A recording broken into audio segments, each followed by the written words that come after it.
Hello and welcome to the Full Scottish here on Broadcasting Scotland. My name's Kenny McBride and I'm joined today by two excellent guests. Firstly, by the Chief Executive of the Scottish Independence Foundation, Greg McCarra. Greg, how are you doing today?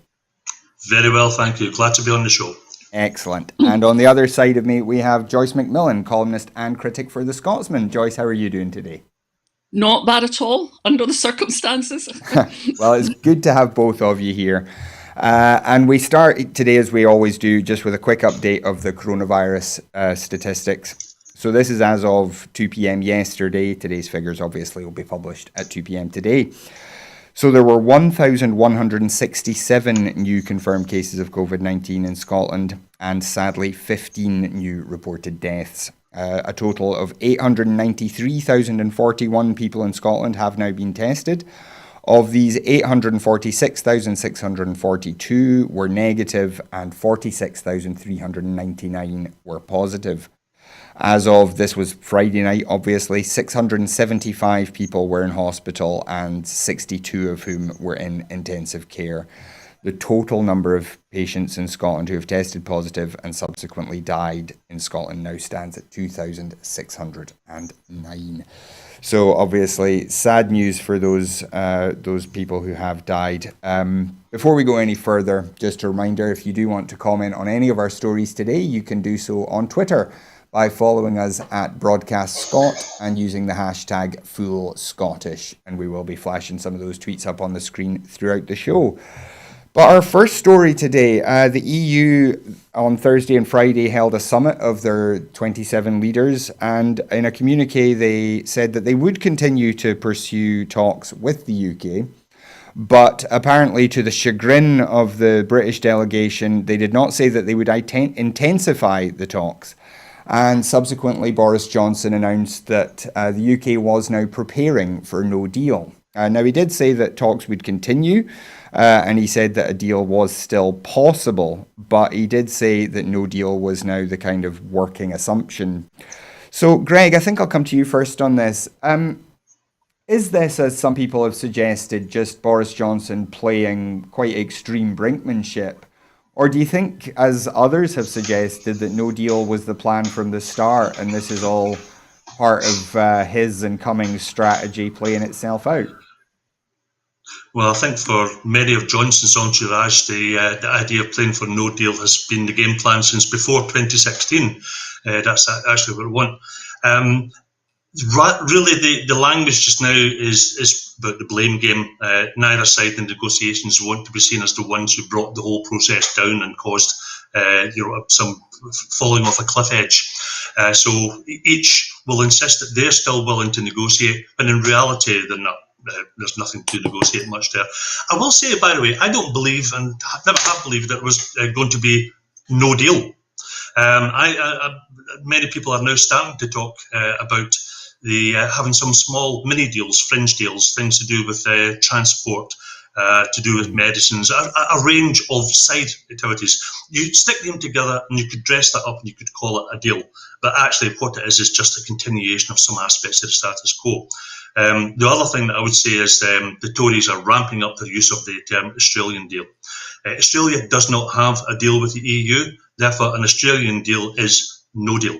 And it's just language and an attempt to con people into thinking that there's a softer way out of the EU. No, there isn't. Whatever kind of exit or Brexit we have, it's a hard one, and I don't see that there's going to be anything other than a mini deal and a pretty hard one at that. Joyce, are you kind of feeling the same way? Do you think there's going to be something done that will be presented as a triumph that actually isn't going to do us an awful lot of good? No, I mean, I think we're way past the point of having a deal with the EU that would do us much good. I mean, what should have happened, given the narrowness of the victory for the Leave vote in 2016, was that we should have gone straight for one of the sort of inner options, like Norwegian option, basically. Mm-hmm. And that would have left British business with a clear idea of exactly what was going to happen in terms of changes, we would still have been in the or whatever, whatever the various different variations on a deal are. They would have known that we were going to be in the customs union, or they were known that we were going to have a tariff-free trade deal or something. But really, both Theresa May and Boris Johnson trashed that possibility early on, and all that has followed has been an attempt to sort of achieve some sort of deal that is very, very suboptimal for Britain's economy and for British business, and that also represents a kind of breach of trust or faith or relationships with our 27 closest neighbours. I have a feeling that Boris Johnson will achieve something in the way of a sort of mini deal and will dress it up as a big achievement at the last minute. He'll say, oh, look, we hung tough and we got these Europeans to back off at the very end. But fundamentally, this is just an act of self-harm of the UK. It's really nothing else. And I think the EU are rightly just exasperated now with having to deal with it. We're doing our own economy massive harm at the height of a pandemic, which is itself inflicting massive harm on everyone's economy. And we're doing it for absolutely no legible or tangible reason at all. I mean, there is yet to be put forward a really coherent, strong case for Britain leaving the European Union. There just doesn't seem to be a positive case for it. And it's very, very depressing. And, whatever you think of the political situation in Scotland, I would say that the long-term effect of that has certainly played a very big part in the current sort of balance of opinion about Scottish independence. I think that people have taken a long time to kind of believe that we were actually going to leave the EU with a very poor or no deal. But now that they can see that it's happening, I think it is influencing people's views. And I don't think it's just the COVID crisis that has pushed support for independence to such a high level. And Joyce, when you look at this, this is not what we were promised during the campaign. There was a lot of campaigning in 2016 from people like Michael Gove, people like Boris Johnson, saying, oh no, we're going to have the closest possible relationship. Nobody's talking about leaving the single market, all these kind of things.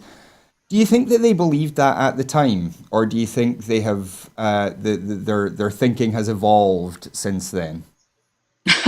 Well, I certainly don't think their thinking has evolved. I mean, things have evolved. I honestly don't know. I think I'm not really a conspiracy theorist about this. I think there undoubtedly are people that want to see Britain have the hardest possible Brexit from the EU, just I don't know, for reasons ideological and reasons to do with the markets. They place bets on that outcome. But I think they're really a small minority, even of the Tory party. I think what was going on in the Tory party, it's like a kind of psychological crisis of imperial Britishness, I mean, I was watching the Play for Today film. I don't know if any of our viewers have seen it, but it was a very good documentary on this week about the BBC's Play for Today series in the 1970s. And they kept saying, this was the decade when Britain came to terms with its imperial past. But it wasn't. It was maybe the decade when we started to try to do that, and then, in electing Margaret Thatcher, gave up.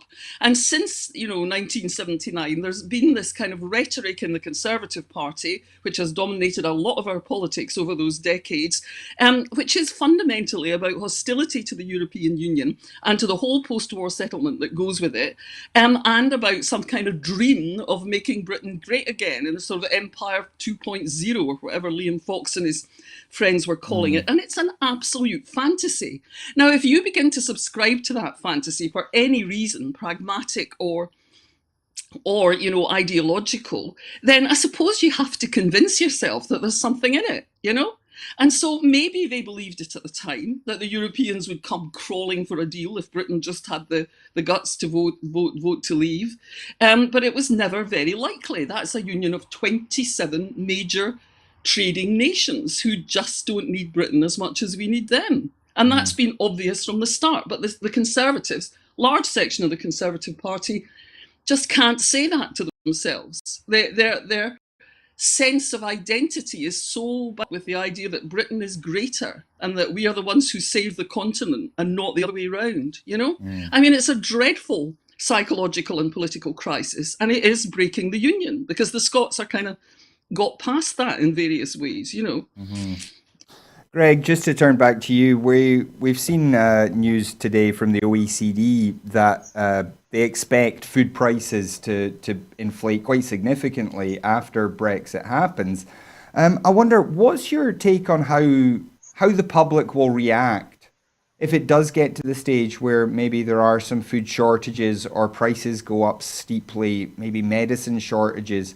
How do you think people are likely to react to that? Do you think there will be a backlash against the Tories? Fury. There really is no doubt of that. But people react to what they see and what they hear and what they discuss with each other. So we've got to be aware of ourselves in here. We can sit here and we can make comment on the atrocious behaviour of others and how they're dragging us out of the EU against their will. But people will also from the outside be looking in at us. And our language and our attitude to all of this is quite important.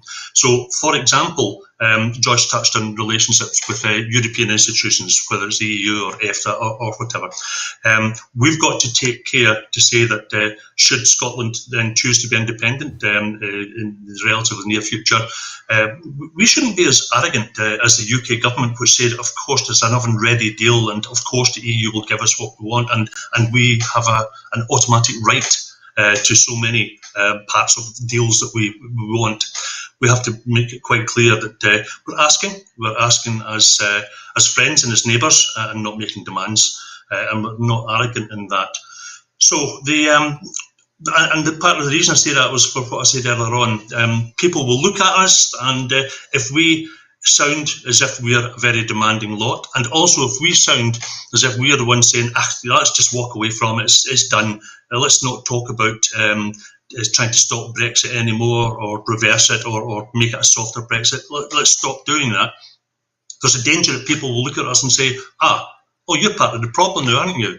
The people who voted against Brexit will expect us still to be against Brexit right through to the point where Brexit has fully been implemented, and we've got to be very careful in the language in that. So anybody that says just now, from let's say the independence movement, let's stop talking about Brexit, I say hell no. Let's keep on talking about Brexit until it's done and make it clear, because otherwise people will pick up the Tory advert that says these independence people wanted Brexit just as much as we, the Tories, did.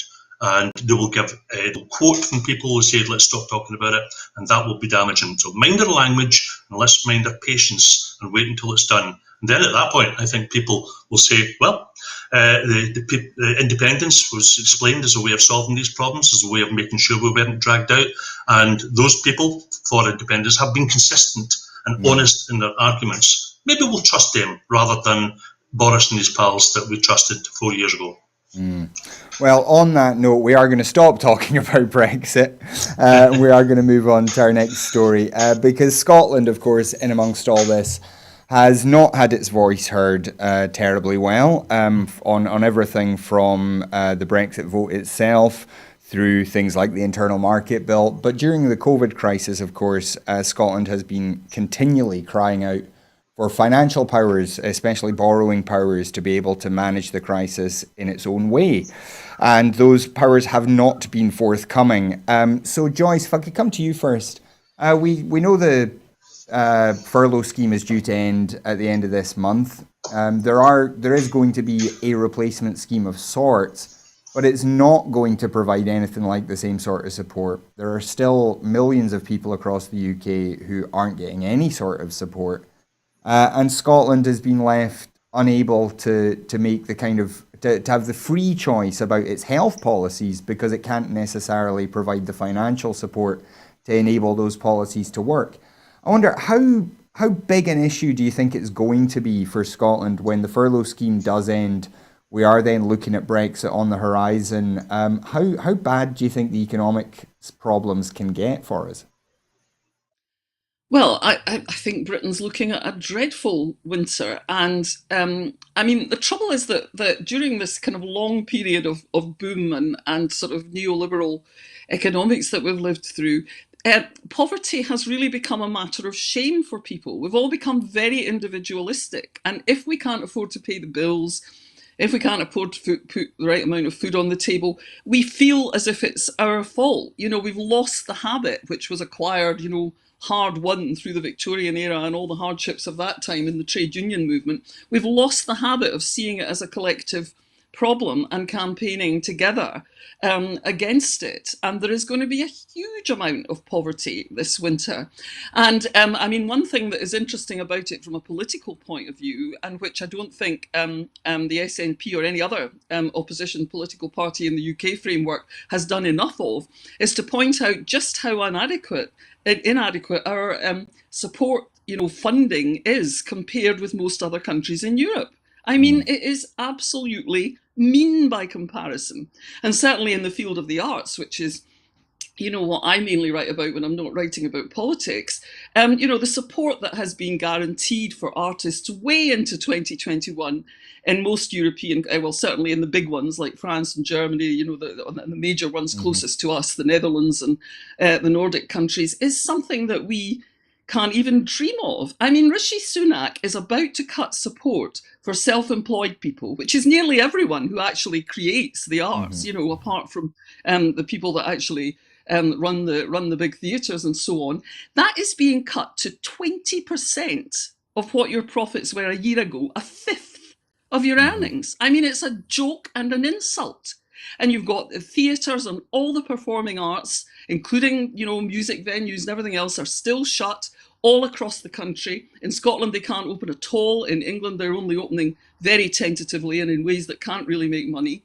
And yet they're saying that somehow all the self-employed people who work in that vital industry, which was one of the UK's great success stories on the global stage, have somehow got to live on a fifth, not of their earnings, but of their profits, which in many cases are very, very low. It's an outrageous situation. And I think that eventually they will have to step up and do a bit more. To say to somebody you can have 2/3 of your wages on furlough is mean and inadequate.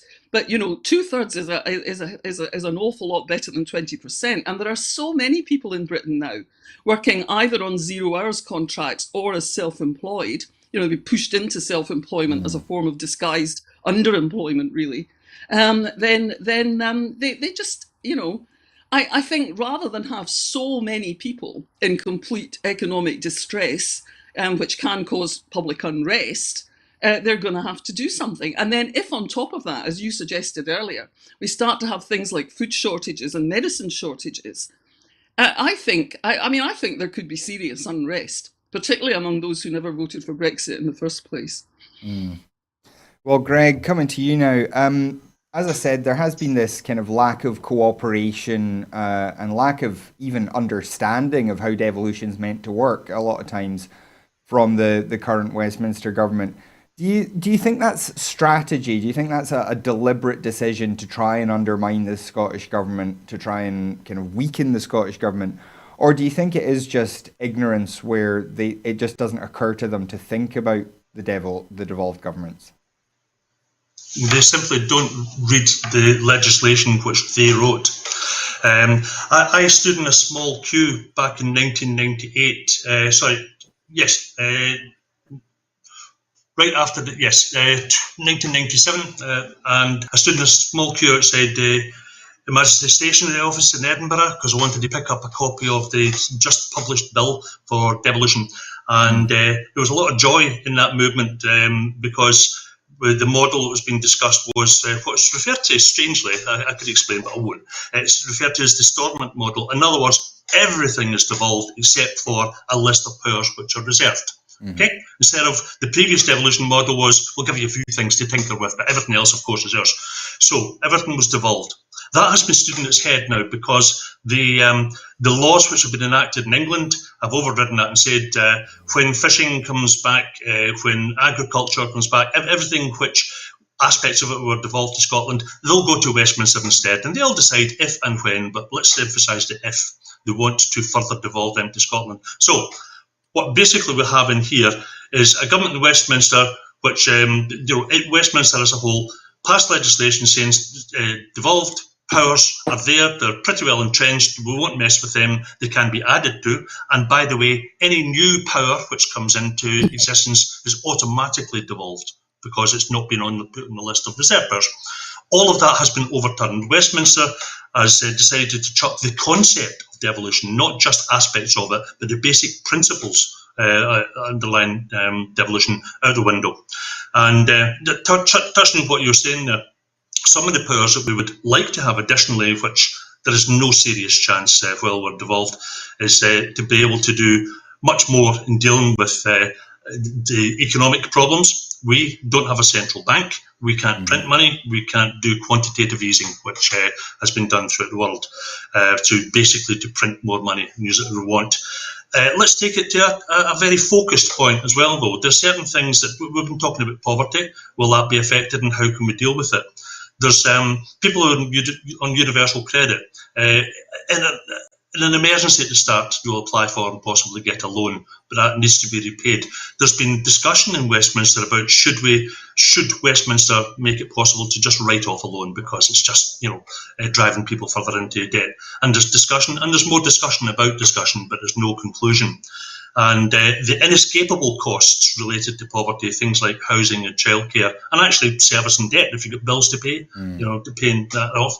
These things, there's talk about it, and other organisations are pressing the government at Westminster saying, change it, deal with this. There are ways to solve it. Please react quickly to it. And it's just talk and talk. So we'll have to keep on talking, but we should not expect any solutions coming from Westminster. Well, one of those issues that isn't devolved, but I think a lot of people in Scotland wish was, is of course immigration. And this today in the Observer, there's a long story which is well worth reading if you get the opportunity about the state of asylum in Glasgow during the COVID crisis. The asylum seekers that we know were moved into hotels from their normal accommodation. One man killed himself, another killed other people. There was a lot going on there, and as I say, that story is well worth reading. Joyce, if I could come to you first, though, the immigration policies pursued by this Tory government, Brexit, as we know, had a xenophobic flavour to it in a lot of the campaigning, and we've seen that kind of ratchet up over and over since then. Priti Patel has been, enthusiastic about sending people home and furious at lawyers getting in her way. What do you make of the way the immigration debate in the UK has changed over the last year or two? Well, it's been interesting. I mean, there's actually quite a lot of statistical evidence that the Brexit vote of 2016, if you were to say one positive thing about it, did actually defuse the immigration issue a bit in terms of UK politics. It kind of went down the list of salience, and people's attitudes to immigration began to soften a bit. And so I think, for the Conservatives, playing up fears of immigration has been a kind of fail-safe way of boosting support for decades. And I think that they're being a bit slow to notice that the mood about that might actually have changed a little. Now, of course, you can still sort of soup up horror, by talking about boatloads of people. Sorry, the ambulance going past. Boatloads of people arriving on the beaches of Dover and all that. But frankly, if you're living in a town in the northwest of England or the middle of Scotland, where you're not at the beaches of Dover and a few hundred people arriving, just doesn't make much difference to you, then I don't think it plays quite as well as they think anymore. I think we have an immigration system in the UK which is obviously a bit of a disgrace. The hardship and cruelty suffered by people that have come here because they have already been suffering hardship and cruelty is shocking. There's been substantial evidence of quasi-criminal behaviour by people running refugee centres, women being asked for sex in return for, extra food or the basics of a kind of decent life or protection, from whatever violence is going on in there. I mean, there's been shocking misconduct all around the UK's sort of draconian immigration system for a couple of decades. Now, if you are disposed to think, like some people were encouraged to think in this country, that all immigrants are evil and criminals and all the rest of it, then of course you're not going to care about that. But I don't think it's part of Britain's history to be like that about immigrants, actually. I mean, obviously there's a history of racism here, but there's also a history of a not unsuccessful multicultural society. And that's true particularly of the big cities in England. And I just think it's a betrayal of the English people, never mind everybody else in the UK, to carry on like this about immigration. I think Priti Patel is completely misreading it. I think she's incredibly unpopular.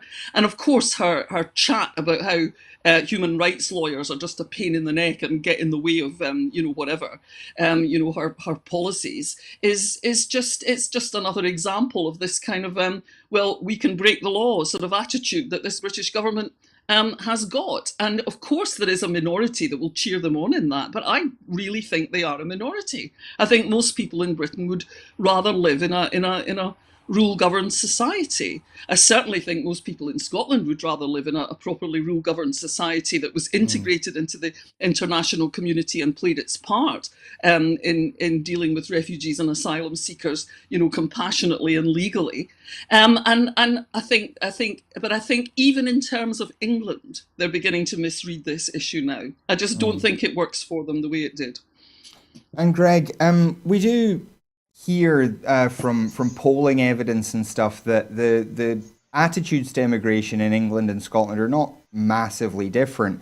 And yet we do have this very different conversation going on in Scotland, to the point where there are refugees potentially standing for election next year. And all refugees now have been given the vote as well. I wonder, what do you think is it that makes the difference in that conversation?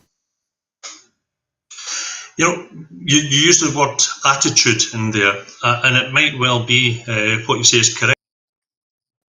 Suggest that the attitudes in Scotland are not massively different from those in England.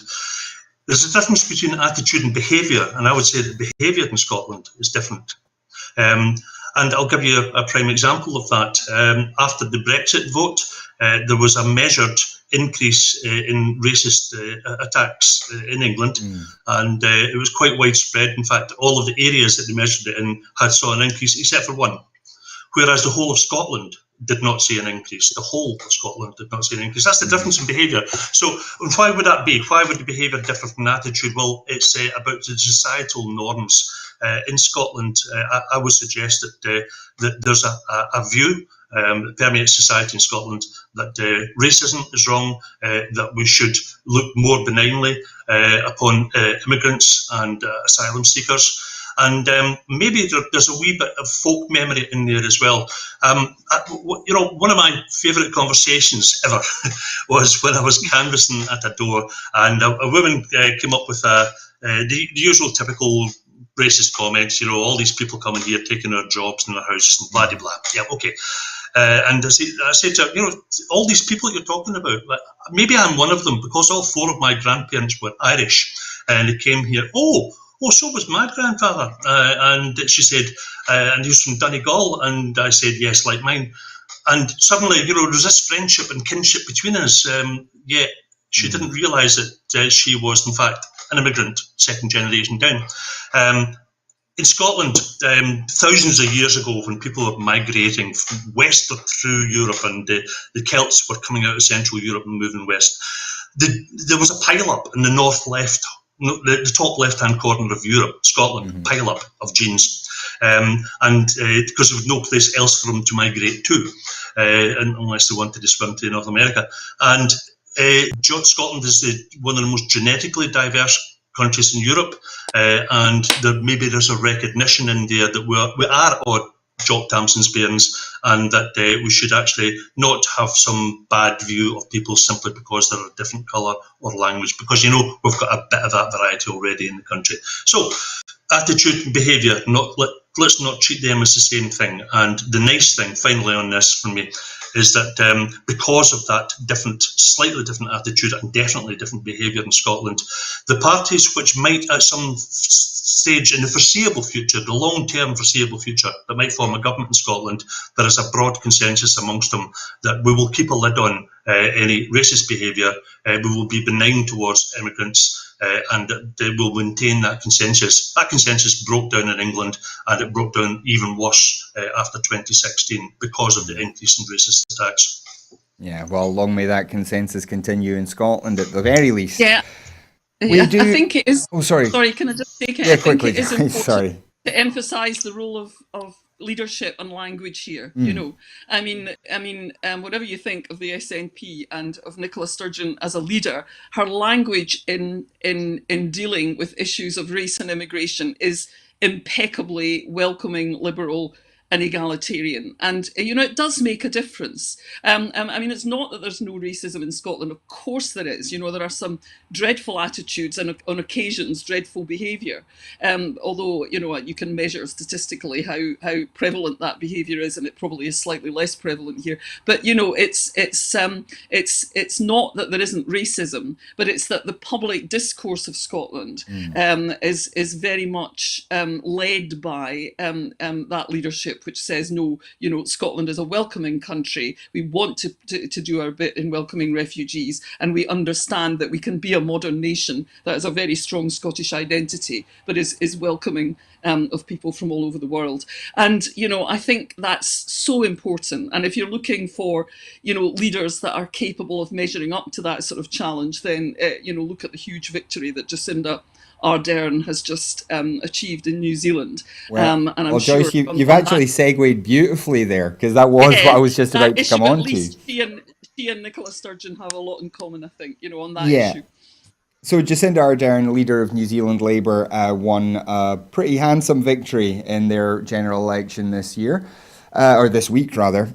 So Joyce, since you brought her up, what do you think the rest of the world leaders can learn from someone like Jacinda Ardern? That's a good question, actually. Well, two things come to mind. One is love. I mean, genuinely, to have a politics based on love, which is something Nicola Sturgeon often says. But if you have a politics that is based on love and on belief in people, then that gives a very profound sort of positive basis for your politics, to which I think a majority of people do respond. And the other thing is fearlessness. I mean, I think Jacinda Ardern, like any leader in the English-speaking world, and certainly in Australia and the UK and the United States, has been a target and will continue to be a target of very negative media coverage from some, big corporate forces in the media. And she just hasn't allowed them to frighten her. She hasn't deviated from her idea of what a liberal, open and compassionate democracy should look like, and I think she's shown great strength in that. And she did not take the sort of reaction to the dreadful terrorist attack in Christchurch. She didn't go down the route of saying, yeah, we must all get armed up to the teeth and hit these people as hard as they hit us.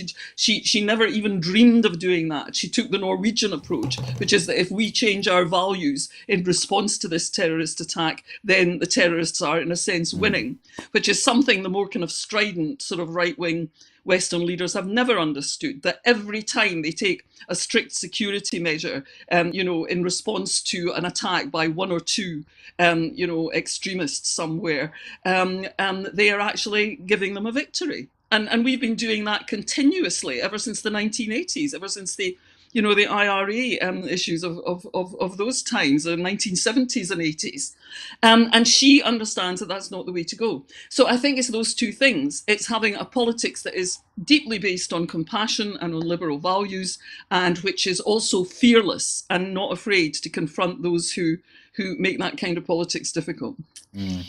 And Greg, we've talked quite a bit over the last few years about the rise of kind of authoritarian populist leaders, people like Trump, Johnson, Bolsonaro in Brazil.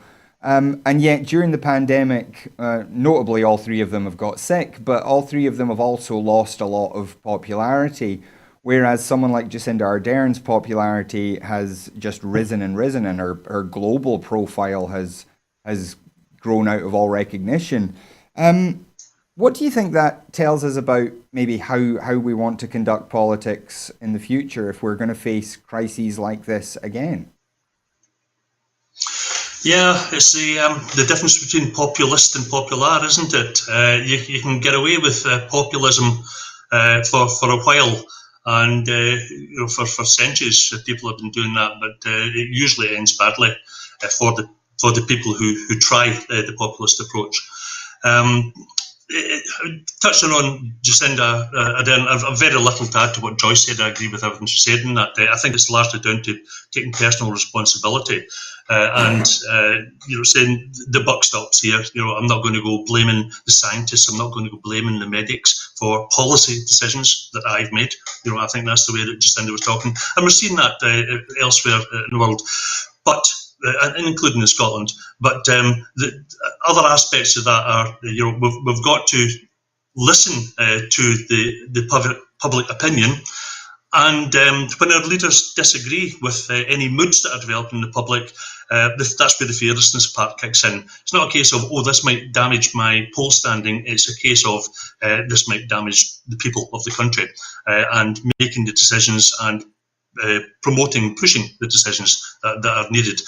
So yeah, populism rises and falls. We've seen it for centuries, and it's always going to be with us. But I think we went through a spell not too many years ago when it looked as if democracy itself was becoming slightly under threat, where democracy as we know it was coming under threat, and that mainstream parties were withering away throughout Europe, and other parties were coming up, some of which were personally I consider very benign, some rather less so. Alternative for Deutschland in Germany, far right making threats, and so the way that we're doing it just now in Scotland, I think, is reasonable. We have people more engaged with politics and with government in Scotland than in many other countries. There's much more that we can and should be doing in there, and actually letting the people have more of a role in at least giving their opinions and governing themselves more locally where they can, instead of the centralist, dictatorial, top-down, we know what's right, we'll tell you what to do type of approach.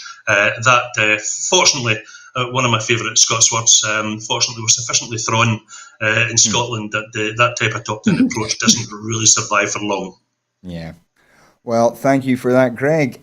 We do move on now to a sad story from France. A teacher, Samuel Paty, was beheaded in the street. The attacker reportedly asked the kids to identify the teacher.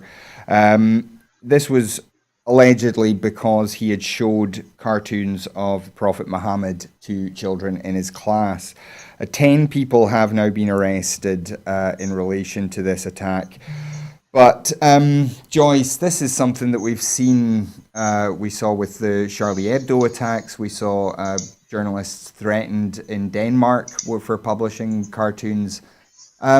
What do you make of this, and how do we respond to this, given that obviously we don't want to encourage Islamophobia, but at the same time we can't have people prosecuted for showing cartoons to children, can we?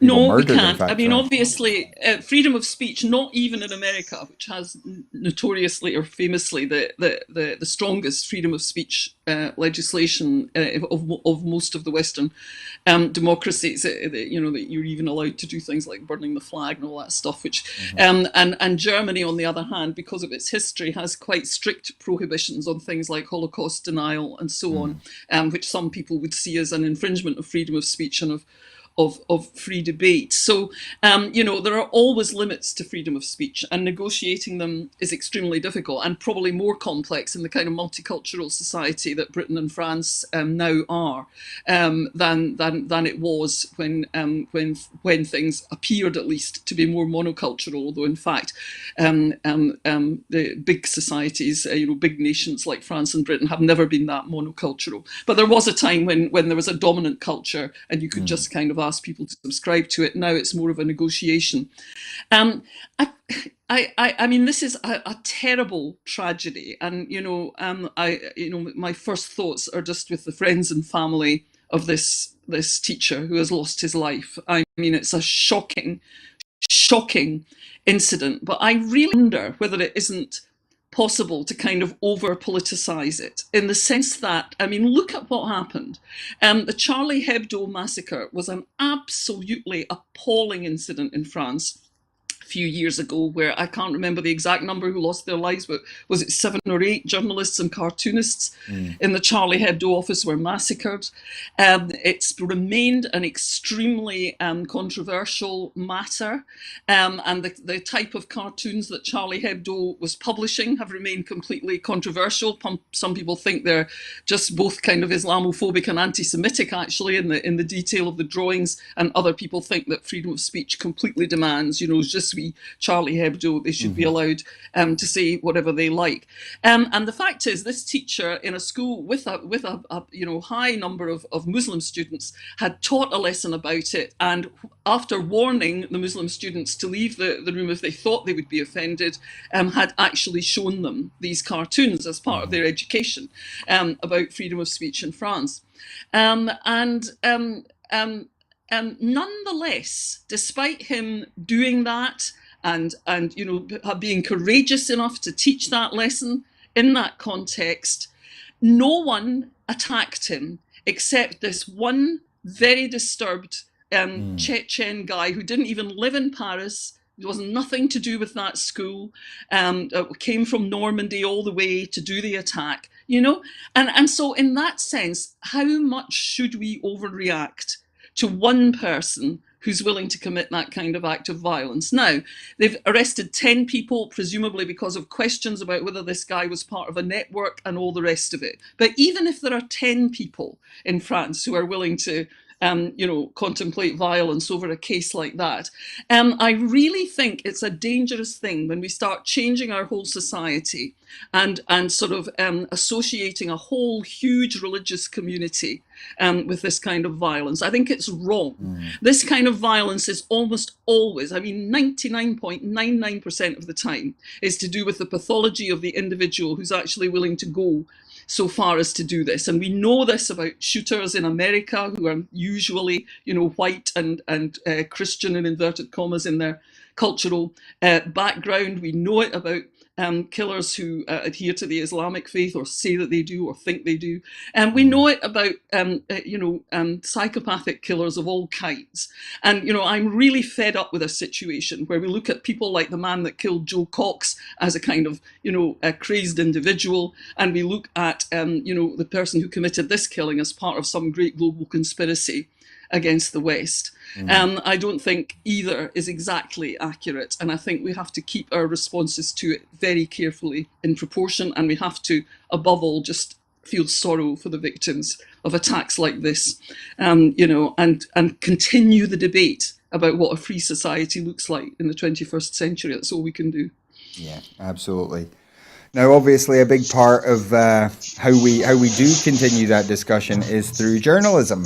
And this week we heard that the BBC in Scotland is making a host of redundancies. Several very well-known journalists all being let go. So, Greg, if I can come to you quickly on this. Whatever we might think of the BBC, it's not good to see so many really experienced and some very skilled journalists all being let go like this, is it?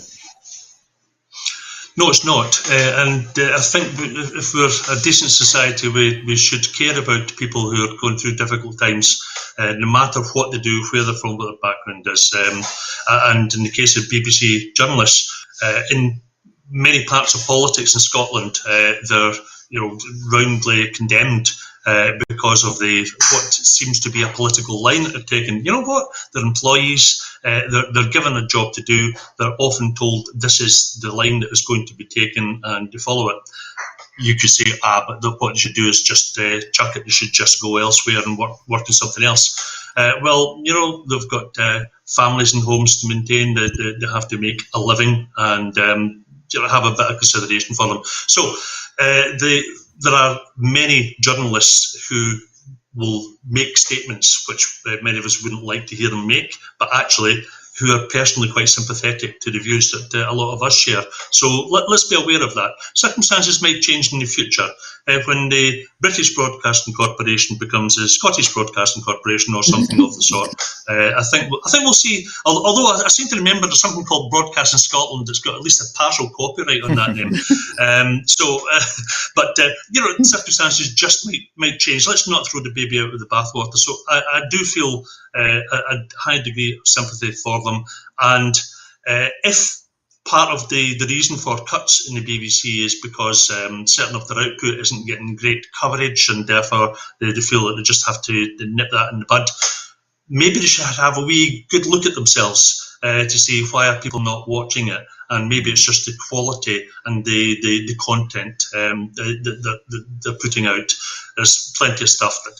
You know how I start my day? Watching the news. I turn to Euronews, and then I turn to CNN, and then I possibly nip onto the BBC and Sky, but that's primarily for the weather report, and that's about it. Personally, I don't really have that much trust in the BBC News, but I have a lot of sympathy for the journalists. Okay? Yeah, no, that's great. And all those journalists, if they do want to keep themselves busy, we can put them to work here at Broadcasting Scotland. Joyce, if I come to you on this, what do you think it says about the BBC just now that, again, we're looking at an election next year, potentially an independence referendum very soon, and yet the BBC is letting go of some of its most experienced journalists who then won't be available to cover these big events. What do you think that says about the BBC's strategy, I guess? I think there's two things to be said about the BBC. One is that BBC News is not the whole of the BBC, and even people who are very exasperated with the BBC's current news coverage, and rightly. I mean, a lot of it is just sloppy. It's just recycling government press releases. It never checks its own perspective. I mean, I could just go on and on about the editorial faults in current BBC News, both at Scottish and UK level. But the other thing to say about the BBC, of course, is that the news is only one small part of it, and even people who are so exasperated with that would be quite at a loss without some of the great things that the BBC still produces. I mean, I listen to the BBC World Service in the middle of the night, and although there is some rubbish there's also some fantastic reporting from their network of international correspondents that you still wouldn't really hear anybody anywhere else. I mean, I've got a lot of time for Sky News, actually, because I think they have some very good journalists and sometimes do some very good social reporting of a kind the BBC is a bit slow about these days. But I mean, there is still tremendous stuff on the BBC. But news-wise, I think the whole thing, I mean, I was talking about courage in relation to Jacinda Ardern, and I think the whole organisation, since the Greg Dyke debacle, more than a decade and a half ago, has just totally lost its bottle in terms of news. They just don't speak truth to power in their main sort of news output. They don't challenge the sort of prevailing conservative with a small c outlook. Their attitude to the independence debate is definitely questionable. They're still talking about Scottish independence as if it was an insurgent idea when it's actually been dominant in Scottish politics for well over a decade now. They're just absolutely lacking in the kind of courage that good journalism requires. I mean, I can't remember who it was who said that famous quote about good journalism always being about publishing something that somebody doesn't want to see published. And, good journalism cannot be impartial. between the powerful and the powerless. It can't. It has to stand with the powerless and give the relatively powerless a voice. And until the BBC News gets its head back round that idea, it's going to be in a permanent spiral of decline. And it's a tragedy, because for all the wee initiatives that go on in journalism, nowadays, the fact is that it's still the big organisations that can afford to actually pay people to do journalism and to make careers in journalism. And there is no better career if you can find anyone who's willing to pay you even a living wage to do it. But getting that living wage is becoming harder and harder for young journalists. And it's absolutely essential to a free and functioning society that we find ways of doing that. And through the NUJ, with my branch, Edinburgh Freelance Branch, we've been doing a lot of work on that during lockdown. And there's actually a great deal of response to that from politicians of all parties. And people realise that journalism is essential, but hammering out the details of what you can actually do to protect it and to protect people's ability to work in it, else, and very difficult. But we're working on that. Yeah. Well, we do now come to our last story of the day, and this is on the findings of the Britain Thinks Mood of the Nation 2020 study, a survey which found that 54% of the UK public think it is very or fairly likely that Scotland will vote to become independent in the next year or so. Only 28% said it was unlikely. Greg, I'll come to you first on this. What do you think it does for the independence movement to have people now thinking that it's more or less inevitable? It's the tipping point. People have been talking about a tipping point for many years, and we're nowhere near it. It was always tricky when we were those who were in favour of independence, when we were sitting at about 45% and no real increase, no great change in that for several years after the last referendum. It was difficult to respond when others said, well, you had your vote and the people of Scotland still appear against it, and polling suggests that there's no expectation or demand for any further referendum. It was tricky to argue that, not impossible, far from it. But now we've crossed a threshold, and we've now had, I believe, 8 successive opinion polls that show the majority in Scotland in favour of independence. The most recent being 58% for independence, 59 if you round it up correctly, so that possibly is a tipping point. Let's not get ahead of ourselves in this. That 58% is the highest we've had. We might have another one again soon at 57, 65, whatever, 60 to 53%, whatever. The point is that the new norm in Scotland is a presumption that we're heading towards independence. Almost more importantly than that is the presumption throughout the UK that Scotland is heading towards independence. When you've crossed over to the other side of the debate and you're standing in a position of a presumption that we're heading towards independence, and it leaves the people on the other side of the debate having to defend their position rather than us having to advance ours, then that is a switch over. We've seen that switch over in a variety of ways. The presumption that we should have the right to decide in Scotland, the people's right to choose what kind of future we want. There's been a dramatic change in that recently. I've got a trade union background, and we had Unison a wee while ago saying that they thoroughly support the right of the people in Scotland to choose their own destiny. The STUC have a motion coming to the Congress in a couple of weeks' time on precisely that subject, and I think we can confidently expect the STUC to come out strongly in favour of the people's right to choose. Not necessarily being for or against independence, that's a separate matter. But and I think we'll find there's considerably more people support the right to choose than independence. So we need to reach out beyond trade unionists to civic society as a whole and all the parts of it. And I'm involved with others in trying to do that through the Scottish Independence Foundation and also the Scottish Independence Convention. Several bodies are wanting to demonstrate the strong desire for people to have the right to choose and then put that into practice. So we're in the new norm where it's a case of we expect it to happen. And as far as London saying, no, you're not going to get a right to choose, you're not going to get a referendum, the arguments for the last couple of years have been, we'd probably have to be close to about 60% before that finally crumbled in London, and they said they just can't hold back the floodgates. Well, we're just about at 60%. Let's just keep on pushing, because what we're doing is working. I think we've won the people of Scotland over, and the rest of the UK are recognising that and accepting it's going to happen. It's good. So just quite quickly before we wrap up then, Joyce, do you agree with Greg? Is independence now inevitable? Have we passed that tipping point? Well, no, I mean, it's not inevitable. It's looking more and more likely. And as ever in the UK, it depends on the capacity of the UK to appear, even if it's only a brief illusion, to be offering something different from the thing that was driving Scots to think we will have to vote for independence, So if something seismic happens at UK level, if the Boris Johnson government completely falls apart over this winter, if there's a forced general election, if there's a massive Labour majority, if a lot of those Labour people are people like Andy Burnham, who are saying the whole constitution needs a rethink because it's over-centralised and antiquated, there is a great tendency in Scotland just to give the union another chance. I mean, that's exactly what happened during the Blair period.